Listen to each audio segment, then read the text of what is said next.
Welcome to Magic in the Moment, Mindfulness in Real Time. My name is Clayton Platt, and I'll be your host for this podcast journey. And for many people, practicing mindfulness has very little to do with sitting on a cushion, lighting incense, or even focusing on their breath. Just paying attention to what they're doing at any moment. And doing this intentionally can create that same magic. Our time together is intended to share how mindfulness plays out in everyday life for our guests. And before we begin, here's a word from our sponsor, Meditation for Leadership. We all feel it, the pressure to keep up, to perform, to push through. But lasting success doesn't come from speeding up. It comes from slowing down, leaning in, and creating the space to lead from within. That space is where we shift from autopilot to intention, building mindful habits that strengthen focus and calm. It's where we stay connected to our values and purpose, choosing to respond instead of react. It's where we unlock our potential to positively shape our own lives and empower others to grow and thrive. That's the work of Meditation for Leadership. If you're ready to create the space for sustainable success, visit meditationforleadership.org. Welcome. I am incredibly pleased to have Bill Warnick with us today. And I was encouraged to bring Bill on this podcast for a couple of reasons, not the least of which I think he's a really interesting guy. And I know that he has a mindfulness practice that he's woven into his daily life. But I met Bill a few years ago. It was actually, I think, at the tail end of COVID. And I was out at an offsite, I think, for his company doing a couple of days worth of mindfulness introduction, worked with his leadership team, worked with the sales team. And if I recall correctly, Bill, the subject of the presentation for the sales team was selling from within. And that really, to me, was an indication of how important for you weaving mindfulness into everyday life, not only for yourself, but for the people with whom you work, and how that causes a ripple effect down from you, from the C-suite, and through all the people who represent solutions into their relationships with their customers. So you have a really interesting background. We're going to get into a bunch of it, but thank you so much for being here, Bill. Welcome. Of course, Clayton. Thank you. And absolutely, when you reached out for me to be on, there was no question that I wanted to be here. It's been one of my professional highlights, having Meditation for Leadership and having you personally attend our sales conference. And it's been such an interesting journey for me, my journey through meditation and what meditation has provided for me, not just in a personal aspect, but how it transcends into my professional life. And one of the biggest reasons that we chose, and you were absolutely correct, and leading from within or selling from within was what we went with. And my leadership summit, which occurred prior to the sales conference, was leading from within. And it was important for me to, at that point, give back to my leadership and my sales team, in having them understand that it's not just about dollars and cents. Of course, we're in business for dollars and cents, and it's a very black and white thing. And that's a long story why I don't like black and white things. I like gray. I like living in the gray, but there's a very black and white existence that you can have when you're chasing numbers in a company.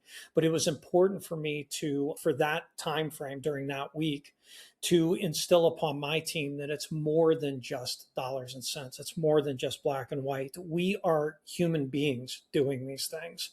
And that's where the gray clashes with the black and white. I don't profess to know what trials and tribulations each of my team members are going through, but I do know that every one of them is going through something. And it's important for us to take a step back and acknowledge that in our individuals that are the people that are our lifeblood. And so having you there was a real highlight for me. And watching those people that are very black and white, wrong and right, binary individuals, dipping their toe in the gray for a second, it's very uncomfortable for a lot of them. So that gave me a little bit of personal satisfaction too. Yeah, I do recall that. And talk about uncomfortable. When we were meeting on the first day with your leadership group, on my calendar was 9:30 to show up. I walked up with your head of HR. who didn't give me any clue that anything could be wrong. I walked into the conference room where you're meeting, and you're there with the full team, and you're in full stride. And you looked at me and you smiled and said, everyone, Clayton's here now. He can take over. And I realized at that moment, I'm late. So if you recall, I looked around the room and I said, have you ever shown up for a meeting that you were supposed to lead and suddenly found that you were late? How did that feel? And I looked at the eyes, and everybody seemed to recognize that they'd had moments like that, and that was really uncomfortable. I said, okay, what I want you to do now is let's take 10 or 15 seconds, close your eyes, and just visualize that feeling when you are showing up, you're late. How do you transition into being in the moment? And now open your eyes. And you looked over at me and with this wry smile whispered, did you do that on purpose? Well, it Which was was very funny. kind. Yeah, for me, the start was 8:30, so clearly we had our wires crossed there. It was funny. I thought I had the ultimate pivot because I took the 9:30 segment and I moved it to 8:30, and I'm like, I got to pivot. I got to keep going. We got to make this happen. We only got so much time, so I immediately go into patching the quilt together, and I'm like, okay, I did a good job. And then when you walked in, I'm thinking, oh, this is awesome. And then you turn it around and I provided you with the best material in the world for your ultimate pivot. So I was just like, he just one upped me. It's all good. No. So it was great. No, it served as a really good example because I guarantee you every one of those individuals has been in that situation. They've had that uh-oh moment many times during their career. And I think we can all relate to that. But it's that idea that you establish yourself in the present and then you take action.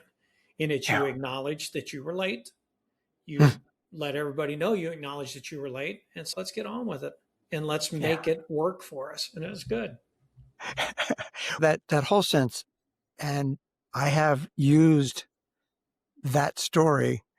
I should chip into the Bill Warnick retirement fund for every moment that I've used that story. I'll get you on that. I'll license that at some point. That'd be certainly deserve it. But the sense of pulling yourself back into the moment, right? And being able to know that you can start again, releasing all the tension, all the buildup around and the self-judgment of, oh my God, how could you possibly do this? You flew out to California, but it's just, you're here. Okay, let's be with this moment. And knowing that the people around that table in that office, most of whom you and I've talked about, they're not meditators. This was a concept that is not part of their daily lives, not Sure. part of their rhythm. And bringing it into the sense of this is real life. Yeah. So to me, boy, is there a better example of mindfulness in real time than that? And again, what you did prior to me coming on into that room. Okay, he's not here. I'm not going to spend my time getting angry about the fact that he's late or whatever. I'm just going to run the meeting and then be able to graciously pivot when I arrive. So that leads me to think, Bill, that it's not accidental that you in that moment could act in that way to pull yourself into my moment there. And that must be evidence of how that plays out for you leading your company and modeling it to the people who report to you. Yeah, sure. And it's that you and I have had a relationship for a number of years, and I'm a pretty avid practitioner. And I've learned a ton. Having a wife, which she should probably be on your show at some point, many year career as a breaking news producer for CBS News. She leaves that profession and now she's a licensed meditation instructor. And going from that to the other is quite the jump. But what she did for me has been invaluable. And that's establishing yourself in the present. And I think it's so crucial for anybody that's in business, that's in the business world, to understand that, maybe not even as a meditation practice, but just understanding Yoga Kuru Karmani. And it's take a deep breath, think before you react, because now, especially with AI, especially with the technology, everything that we have going against us or perpetuating the moment, everything I say to you is caught forever now. And you don't want to react too harshly. You don't want to, because once it comes out of your mouth, you can't pull it back in. And I think that's important. There's an old saying that the measure twice, cut once, because you can't cut again. And I think that holds so true when you're communicating, not only as a leader, but when any of my staff is communicating down to our installers, our project managers on site with a customer.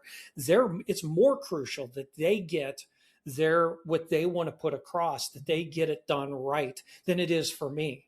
When I'm talking to internal employees, I can always say I'm sorry and patch things up.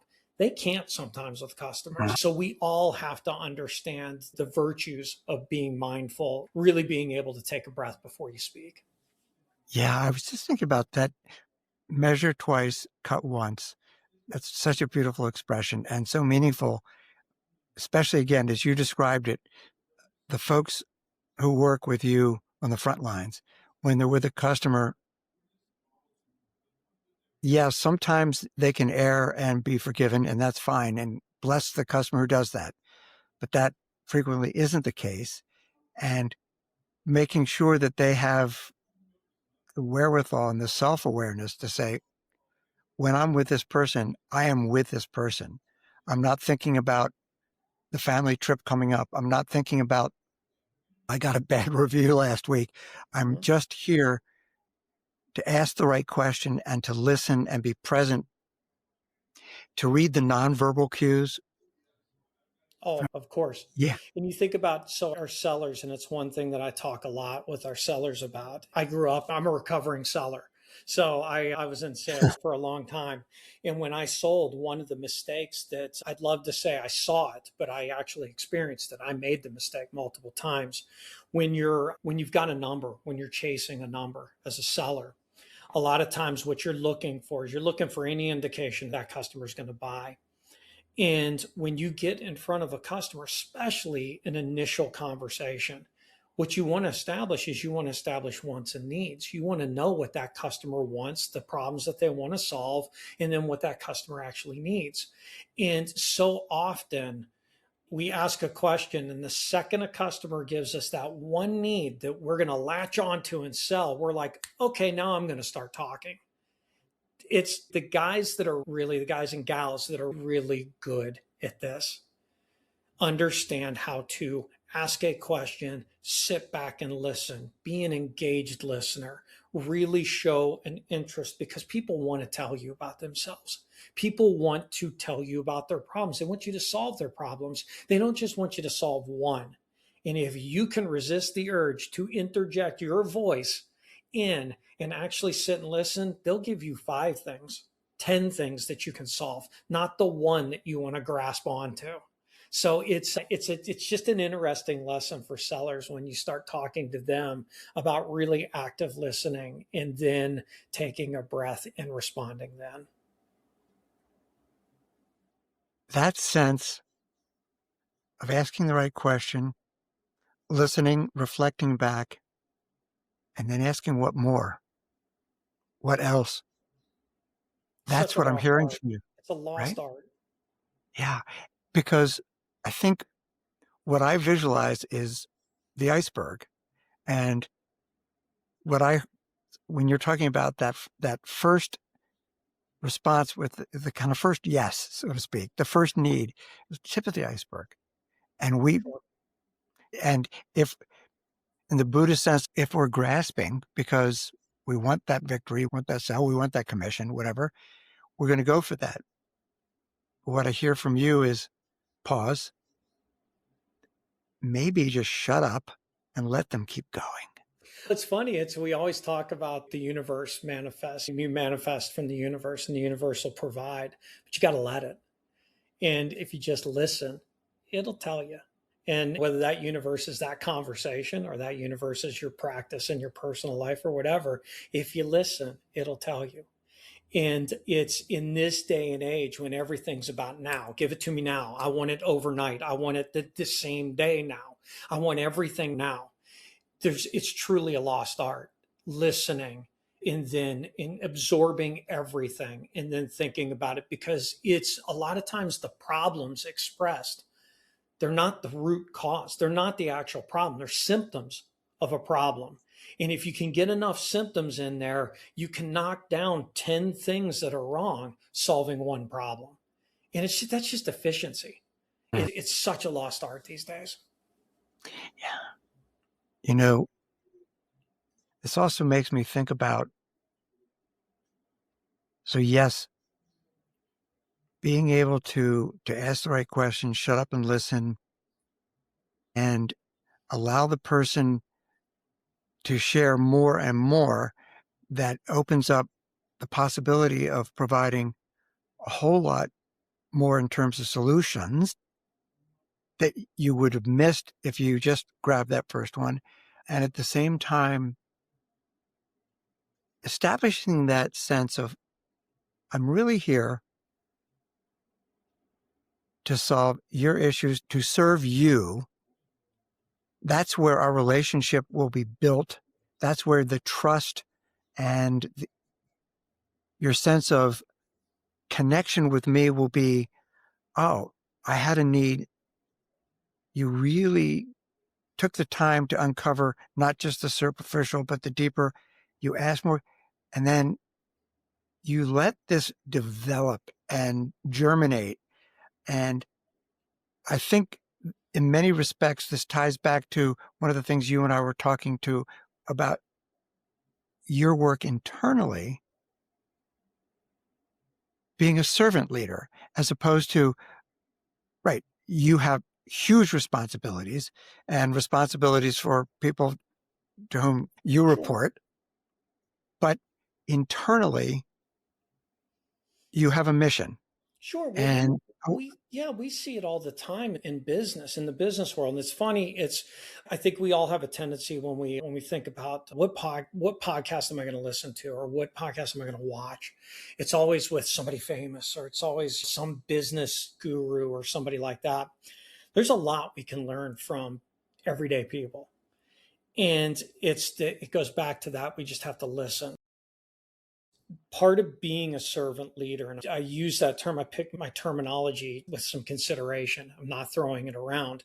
I do consider myself a servant leader. And what I mean by that is so many of our relationships in business and it transcends into our daily life is transactional. It's all transactional. Whether you go into Starbucks and you say hello to your barista and they give you a pleasantry, you ask them how they're doing, and then you turn and don't bother to listen to what they say. If you're going to ask somebody how they're doing, you should probably listen to what their answer is. That's just a waste of time if you don't. But I watch people have these transactional relationships all the time. I don't want to have that with my employees. And I don't want my employees to have that with their vendors. I don't want my employees to have that with their customers. We should care about each other. That's what makes it fun. That's what makes you want to get up and work. That's what gives life meaning beyond just the transaction. I'm going to give you this service. You're going to pay me this money and we're going to walk away, never to be heard or seen from again. I believe that the strong relationships happen when we transcend that transactional aspect of the relationship and we actually truly give of ourselves. And that's what I want to do with everything that I do with our employees. I remember what it's like to be an employee that had their company bought, the company that they work for bought. I went through 3 companies that were acquired. I was told by the leader of that company the day of acquisition, it's the greatest thing in the world for the company. And in all 3 of those acquisitions, I watched a large chunk of the employee base in the company that I worked for get shown the door. Got packaged out, got laid off, and you get a PTSD response to those things. And you start thinking that's what the entire world is based on. One of the reasons I really enjoy and I love what I do is I got to create the company that I actually wanted to work for. Where if you're an A plus player, I don't ever want you to have to look over your shoulder because we don't have transactional relationships here. We Mm. actually invest in our employees. We care about our employees. We may not have answers that every employee wants all the time, but we will listen, we will respond. And I borrow it from Simon Sinek, but I will always give you the why. I owe that to every employee. I work for these people, not the other way around. Without me, I'm just overhead. Dude, I don't make any money. I do in a roundabout way. But when you think about it, our project managers and our install techs, they're the ones doing the work. Our sellers are the ones selling. I'm just a big dumb talking head at times. So I work for them, not the other way around. And if you behave that way, I believe that it transcends. And I believe that the employees feel that. And I believe they treat their customers that way. And then their customers will treat their customers that way. And hopefully that's a good thing. At least I think it is. And that's how I choose to manage. The modeling of that servant leadership. So what's your purpose, right? And starting at the top, when that trickles down, it sets a tone. Now, I would imagine that I did meet a few employees from Solutions who are definitely meditators, but not a lot. But as we were talking before, meditation is one way to bring yourself into the moment, to be mindful. It's not the only way.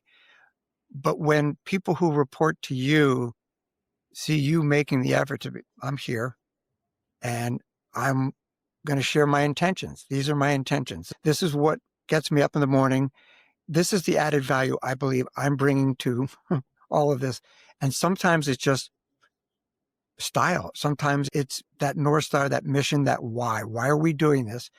And if it comes down from you that it's not solely monetarily driven, then that gets absorbed. And people start to incorporate that Yeah. in how they. Oh, I believe there are charismatic people everywhere. All you got to do is turn on your television or get on the internet and you'll see charismatic people everywhere and you want to watch them. I don't necessarily know that you believe them. It's about being a genuine person. And I think if you live life in a genuine way, you speak in a genuine tone. You exude a certain type of genuineness that I think people feel.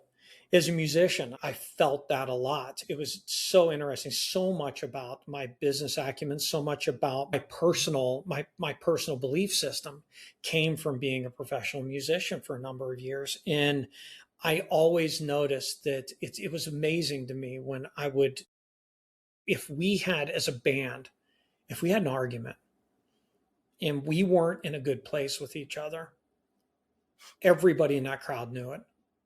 They all knew it. Whether they knew it up here, they knew it in here and they felt it. And you feel that tension. That's why a suspenseful film is suspenseful because we feel the tension. It's the same thing in music, but that's the same thing in life. So I do think that what meditation has brought me, what being mindful has brought me, for what being present in just stopping on the treadmill and saying, nope, I need time for me, it's helped strengthen my genuineness. And I believe that's helped me define the tone for the company. I hope it has. And I'd be interested at what my employees would say. I'm sure some of them would be like, yeah, whatever. But I think for the overwhelming majority, understand, if nothing else, they can agree or disagree with me. But I think that I exude the genuineness as a leader in the company that bleeds down into the organization. I'm going to come back to the band because that's of supreme interest to me, especially the instrument you played. But I was also thinking about this, and I meant to ask this earlier, and it was still connected with the sales, but I think it also ties into leadership how leadership is practiced, and that is dealing awareness of our presumptions, awareness of that baggage that we're carrying, every single one of us, our biases, our past experiences that influence our choices, how we see the world, and mindfulness, whether it's practice through meditation or any other way to bring you in the moment where you go, wait a minute, let me stop and see what's really happening.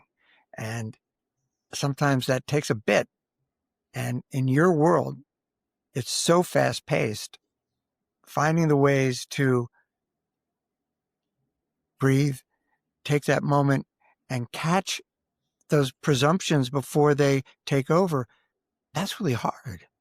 Sure. But it's necessary.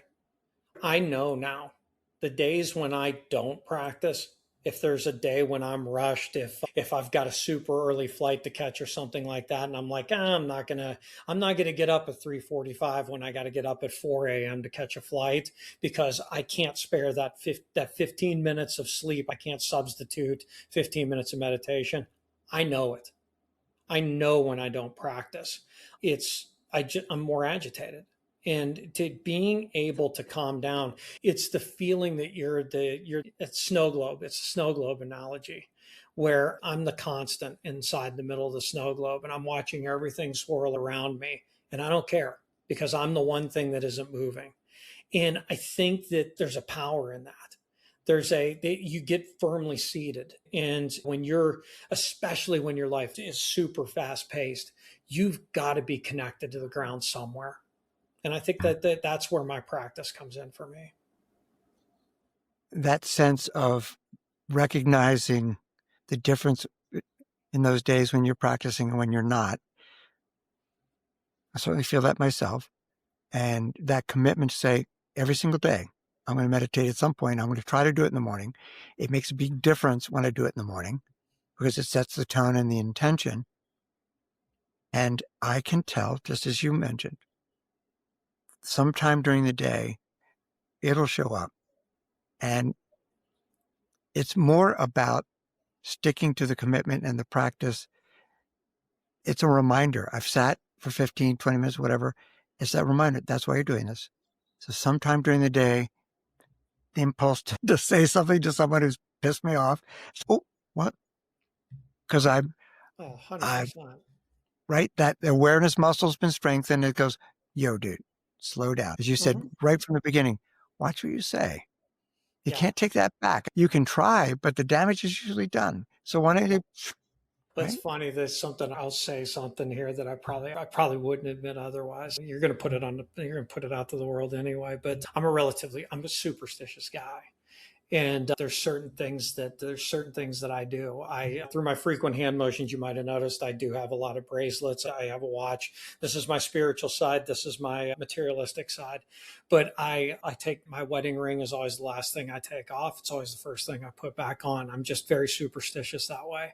I'm at the point now where I'm getting superstitious about my practice. And it's like, if I Mm. don't practice, something bad might happen. And I know that's not the way to look at it, but and I'm not a bad person for not doing it.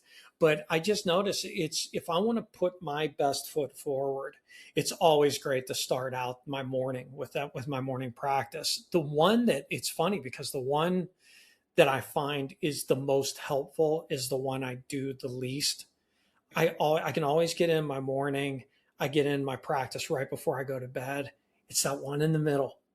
It's that one in the Mm. middle that gets me because life gets in the way.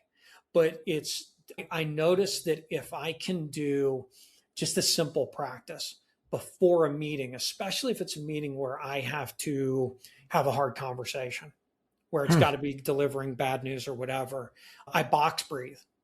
And I have such an affinity for that practice. And I will do just 5 minutes of uninterrupted box breathing just to get my heart regulated, to get my body where I need to be, to get my psyche in the right spot. Because you have to know when you're delivering hard messages, you have to be able to do that in a way that doesn't strike even harder because of how you delivered that message. And I think that's very important for us to take a deep breath and to really get ourselves regulated before we have to do that as leaders. I think that's so wise. Would you do me a favor and just for the audience, just some may not know what box breathing is. Can you describe it? Just how does it work? Sure, it's a four-part breathing technique where you inhale. I choose to do 8 counts. So I inhale and count to 8. So inhale 2, 3, 4, 5, 6, 7, 8. You hold for the same count, then you exhale for the 8 count, and then you hold for the 8 count. It's just a 4-part. You think of it as a box. And I do that a number of times. I don't do it till I hyperventilate, but I do it a number of times till I can regulate my heart rate. And you'd be amazed I wear not my plug for Aura, I wear an Aura ring. And I notice it in my stats that my Aura ring gives me. My heart rate goes down. I notice my body temperature will go down when I practice those things. And it's proven. Yeah. So clearly has that effect on regulating the breath. I think the other thing that is often forgotten about that technique is that if you are focusing, which you must, on counting, what are you not focusing on? All the other BS, right? So there's beauty. And for those who don't know, what Bill's talking about is something that Olympic professional athletes use, Navy SEALs, armed service, first responders, all for those reasons. Regulating the breath, calming the nervous system, and getting out of your head, which allows you then to actually be in the moment for whatever you need to do. I think is brilliant. And I was thinking also, you mentioned doing this before important meetings, especially one where there's difficult news to be shared. One of the things that I've tried to encourage people to do at all levels in our organization is to take that 30 seconds before a meeting, close eyes, if it's comfortable, to get present and to set the intention. What's my role here? How many times, and I'm imagining for you now, it doesn't happen that often, but still every once in a while, you're rushed, you go into a meeting and you've lost what your role is here. Now, you're the CEO, there's typically going to be a pretty defined role, but for some, even for sales, right? You're having a meeting with a customer to get out of this. I'm here to get a commission, but right, I'm here to listen. I'm here to solve a problem. And if we can do that for 30 seconds, it just sets the tone, doesn't it? Sure. I think it pulls you back from a reactive state and it puts you on your toes instead of your heels. It gets you back on the proactive side. But I think it's just from a health standpoint, it's just such a healthier way for anybody to interact than to just be reactive all the time. I think about as a consumer, I don't want to buy from the twitchy guy trying to show me what's going on and reacting because out of fear. I want somebody that's confident. I want to buy from somebody that's confident. I want to buy from somebody that is genuine. I want to buy from somebody that understands how to listen. There's that profile that comes from being a genuine person. And I think that's not just business. That's just I think about myself at a party or myself at a social function or social gathering.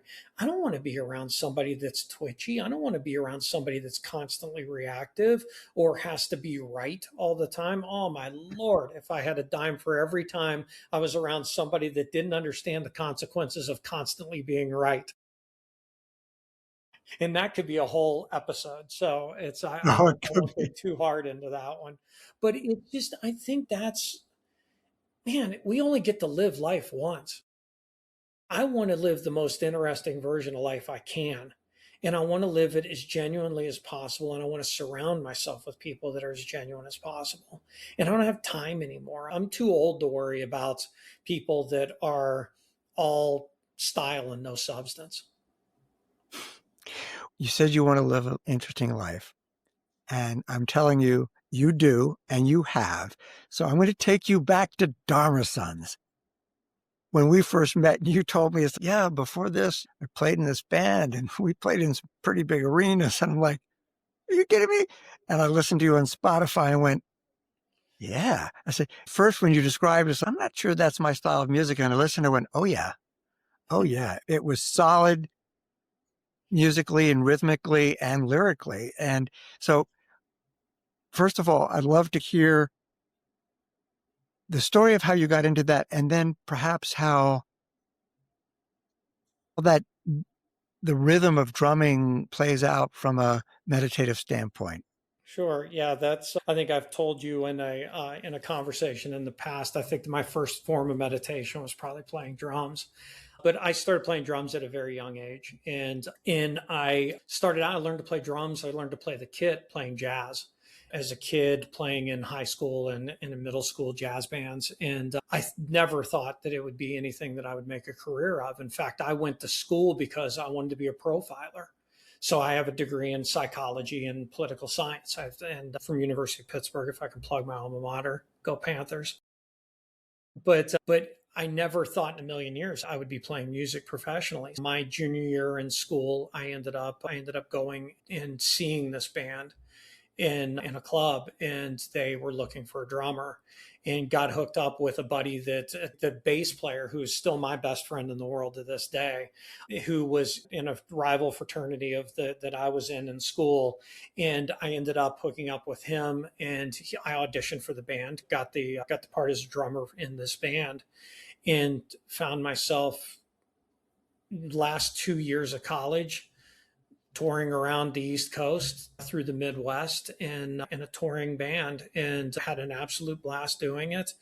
Did it for quite a few years and recorded a few albums, and the rest is on Spotify or YouTube or wherever, Apple Music, wherever you want to find us. But it was such an awesome experience, not just because the guys that I played with are still very good friends of mine, but because it teaches you so much about life. I found myself in situations that I would have never been in had I just gone into a 9 to 5 job. Some situations that I would never speak about on your podcast. Some situations that were great, some situations that were not so great. But it was such a formative time in my life, and it taught me so much about business, because we were early on in the band, we were at a point where we had to book our own shows.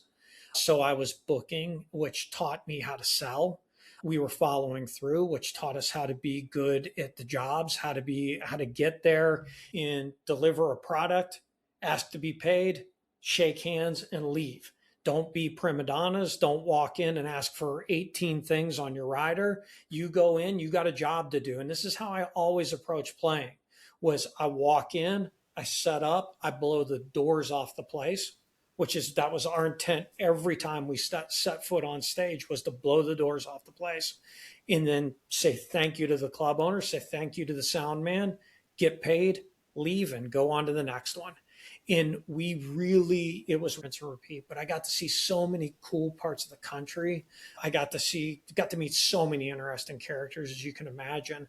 But the music was a constant for me. And to this day, it's where I vibe out, where I can get lost, is listening to music. My wife would probably tell you, I drum incessantly on dashboards and legs and everything.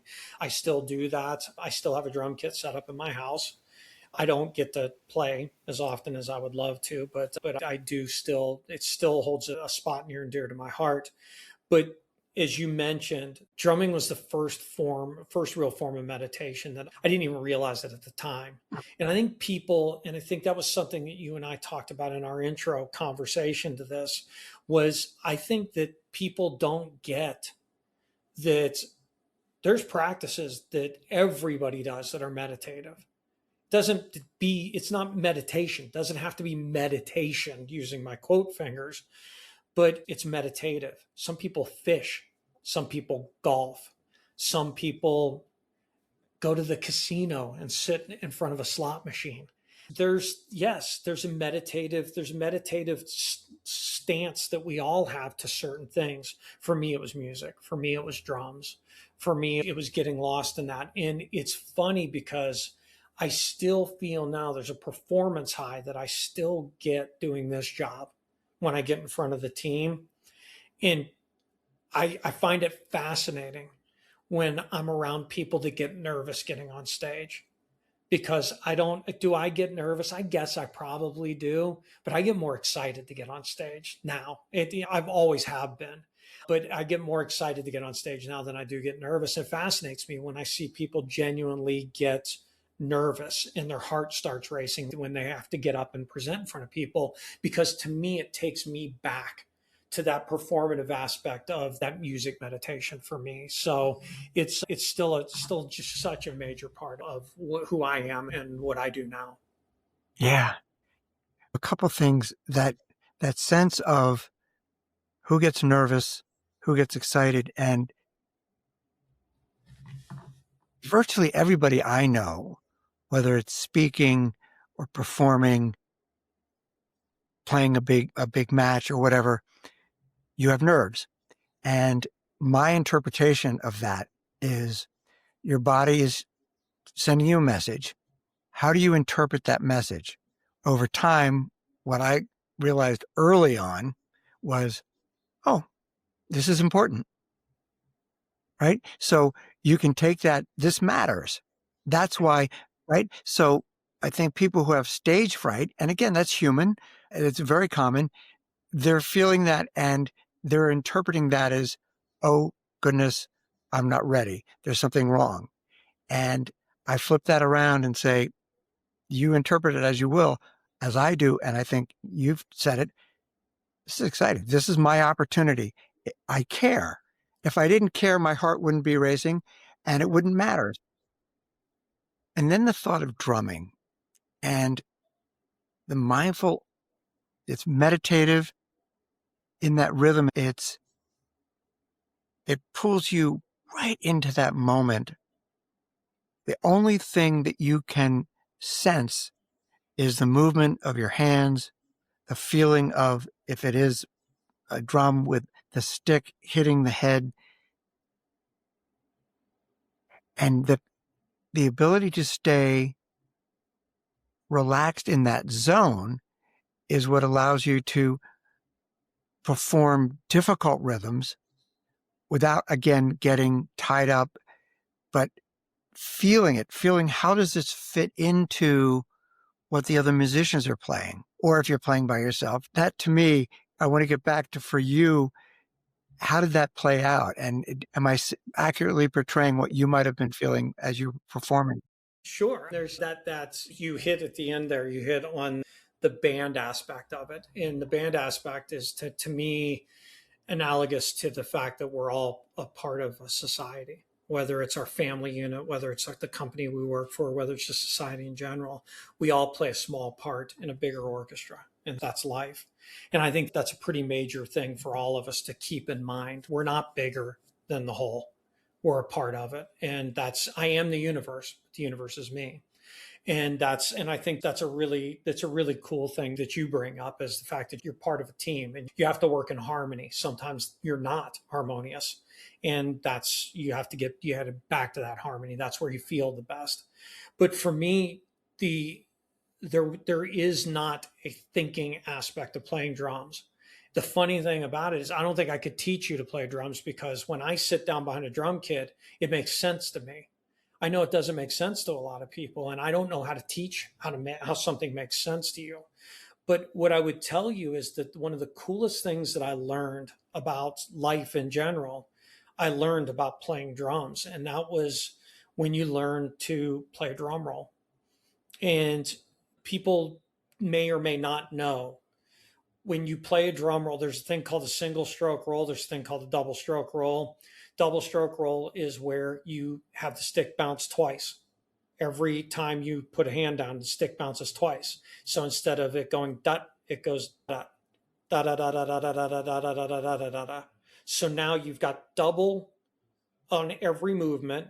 You can go faster without moving faster. Single stroke roll, it's one note per stroke. So you got to move as fast as you can. When I was a kid, everything about what I did when I wanted to work harder, it was always about going faster, going harder. I gotta try harder. I gotta move harder. I gotta get more oomph into it. I gotta go faster. Drums taught me the efficiency of movement, that double stroke roll that I just talked about. And the fact that if you can do those things, if you've got two notes on this hand, this allows you, while this hand is doing two notes, to move this hand into something else.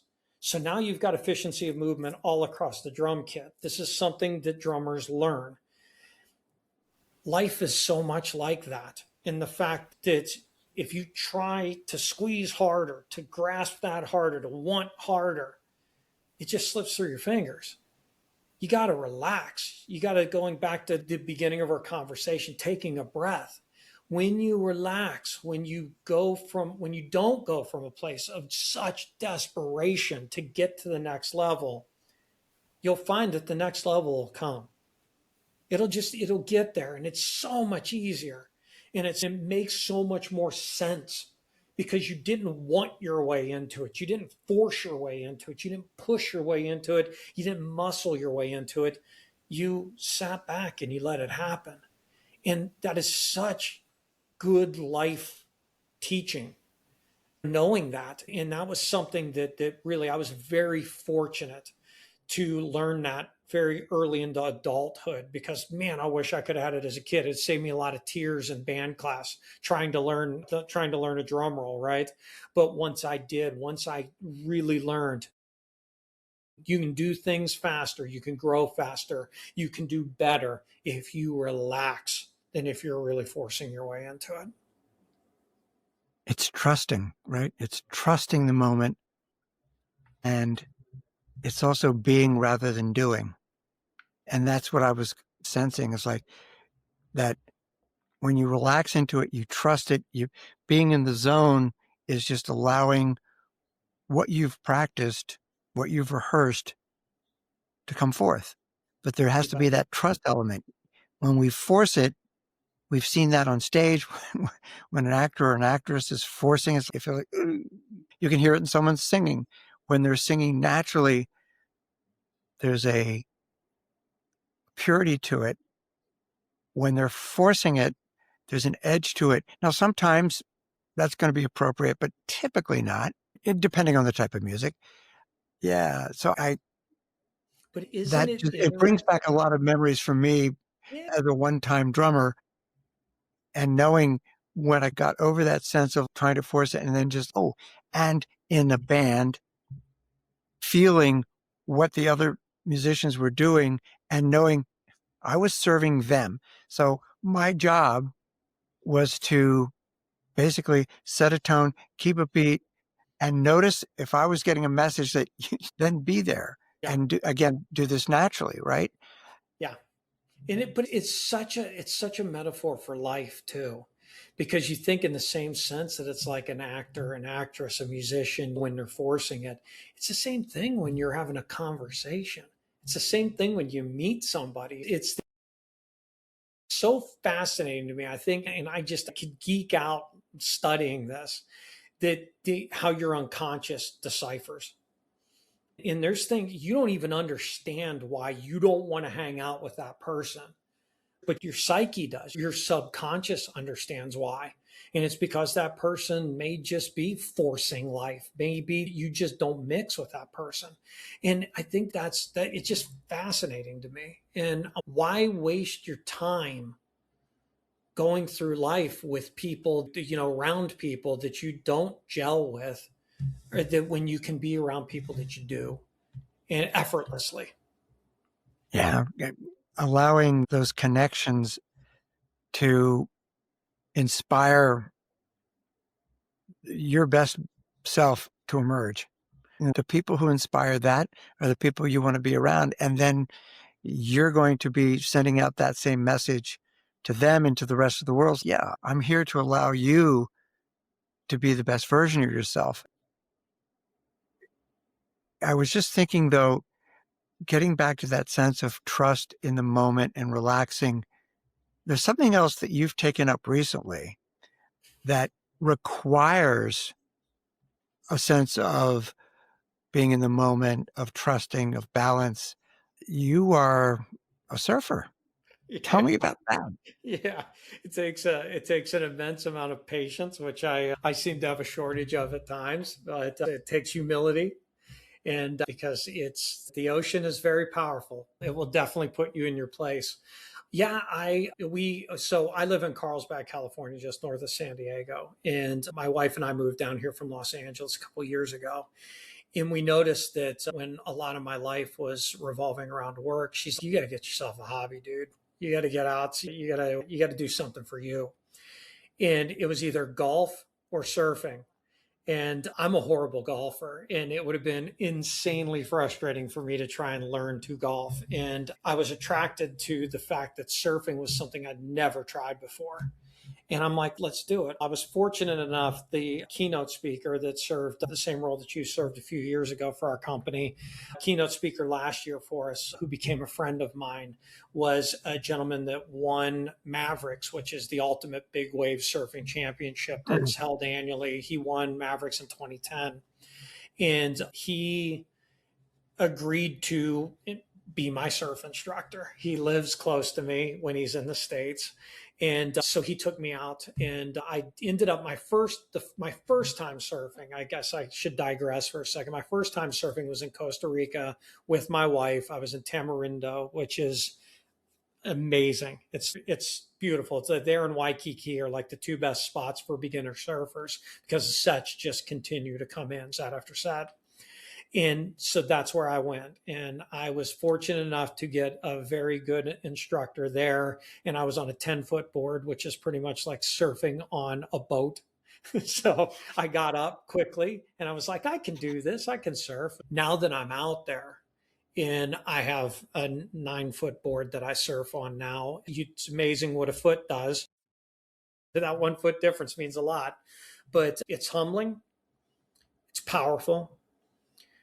There is, even when you're out there with a group of people, there's a solitude to it. There's an at one with nature feeling. I'm a fan of going out and surfing with the sunrise. So there's a lot of times when I'm out prior to a work day. It's amazing for me on a Tuesday to look back at the beach and think, this is what I get to do on a Tuesday. And my life is blessed. I'm blessed beyond words that I get to do those things and then come out of the water, get cleaned up, and go to work. It's it's teaching me a lot about my own capabilities and how to transcend what I thought my limitations were. And there is a heavy spiritual aspect to it, not just in surfing itself, but in being around the nature and about the community, which is amazing down here. The surfing community is awesome. They see me, I'm 55. I started when I was 54, but I'm 55 years old. And I thought people would be making fun of the old guy who's surfing their second, third, fourth time. They're cheering me on. I get done, I'll wipe out horrible, and I'll look up and I see guys giving me shaka signs. They're like, dude, awesome, go get them. And it's very cool. And it's what I remember. It's interesting. It's what I remember about playing music was the community, the musician community. And I loved that community. And I feel that same sense of camaraderie in the surfing community. So it's really something to be respected. And it's something that I really enjoy. And it's meditative for me. A couple of things are occurring to me. This, I think, is a perfect sort of way to put a bow on our conversation. A couple of things occur to me as we're wrapping up, and that is that you talked about the difference between the days that you meditate and the days you don't meditate, but you also talked about that the joy of being able to get out on the ocean and do that surfing and feeling gratitude for it. There's a power in ritual. And that ritual you were talking about, I do certain things. I don't know why I'm doing this. I don't know why I wear this. There's a power to that.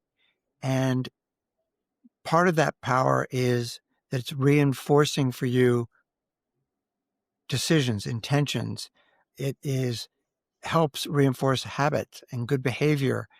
And that's something that I think we don't necessarily do enough of in organizations, is to say, look, don't make it cheesy, but find ways with your team, with your meeting, to have a little ritual that says, this is why we're here. Yeah. And that can be so enlightening, so empowering. And if it's not cheesy and if it's not forced, you're saying, hey, can we try this? We're having a team meeting, and each week we have someone else lead with something that they think is interesting, and then they look forward to it. So those little rituals help give a sense of purpose. It connects to the why. Yeah. Yeah. Yeah. Solutions. We have the company that I run. Solutions, the company that I run. We have 4 pillars, and our fourth and final pillar is bottom line. And a lot of people will confuse bottom line with it's all about the number. It's all about the results. No, the bottom line is the employee's bottom line. It's the company's bottom line, but it's the employee's bottom line as well. It's about our shared experience. And if we can maximize that, then we've done our job. And that means not just paying people, it means enriching their lives and helping with their experience while they're here on this earth. So that's something I take a lot of pride in. And yeah, to your point, it's just such a cool experience living life, right? And it's cool to be able to provide this type of experience to our people, to the men and women that work for us. But it's on a broader stretch. I hope we're able to do that to each other or with each other as human beings. And if us sharing this podcast gives anybody an indicator of a guideline on how to do anything that enriches their lives, then hey, we did our jobs today. So it's pretty cool. That's what it's all about. Honestly, it's all about finding those ways to find magic in the moment and use that as your currency. Absolutely. Because if we're doing that, I think typically that vibe is reinforced by the world. And usually, but not always, finances will follow because you're authentic and people want to be with you. They want to work with you. They want you to work with them. They want to keep you in the company and give you whatever it can be, but be authentic and find those ways to pull yourself into the moment for yourself, for your family, for your colleagues, for your customers. And I'm hugely grateful to have had this moment with you, Bill. Amen. Amen, brother. I wouldn't have missed it for the world. So thanks for asking me to be on. I appreciate it. And hey, all the best to you. Hey, thanks so much for checking out our podcast. If you enjoyed it and think others could benefit from hearing the wisdom shared by guests like Bill Warnick, please take a very short minute and leave a review or rating on whatever platform you've tuned in on. That makes a world of difference. In the meantime, thanks, Bill, for being such an engaging guest. And thanks, John Gehring of Story Trust Media, for your bringing such expertise and responsiveness to your role as producer. Last but certainly not least, I'm deeply grateful for the ongoing sponsorship support from my friends at Meditation for Leadership. That's all for now. This is Clayton Platt reminding you in these crazy times to slow down. Look for the magic in the moment as it arises and see if you can't bring just a little more mindfulness in real time into your life.